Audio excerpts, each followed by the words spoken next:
कुठे गेली व माई सासू? सासूबाई, ओ सासूबाई.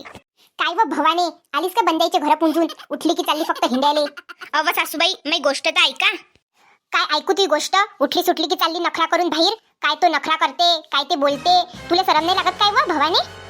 ओ सासूबाई, मी तुम्हाला काही बोलून नाही राहिली, त्याचा फायदा नका घेऊ. हा, तुम्ही जर जास्त बोलसान तर मी बी काही चुप नाही राहणार, मला बी बोलता येते. तू काय मला बोलशील व भवाने? दिवसभर याच्या घरी त्याच्या घरी हिंडत, घरातले कामं कोण करीन? मी काय नोकरानी नाही का या घरची की सगळे कामं मीच करत जाऊ? हा, तर मग खायला नाही लागत काय? हा, तर मग मलाच लागते का खायले? तुले नाही लागत काय?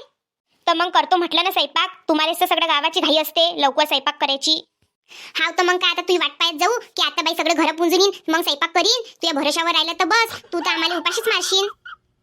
हाव ना, लग्नाच्या पहिल्या 2 वर्षी जशा काही तुम्ही उपाशीच मेलत्या. माय तर बंद आयुष्य बरबाद झालं व माय तुमच्या पोराशी लग्न करून. आयुष्य तुझं नाही बरबाद झालं, आयुष्य तर माझ्या पोराचं बरबाद झालं तू याशी लग्न करून. आता तुम्ही जास्त बोलून राहिला हा सासूबाई. मला भवानी आणि घर पुंजून येते हे म्हणणं बंद करा, नाहीतर मी बी असे शब्द वापरीन की तुमचं बोलणंच बंद होऊन. बोल ना तू, कोणते शब्द बोलतो तर मी पाहतो कुठलं बोलू शकतो तर. पण कायले मला सासूबाई सासूबाई आवाज देतो व? तुला तर काही काळजी बी नाही आमची. मग काय आता म्हातारी म्हणत जाऊ का तुम्हाला?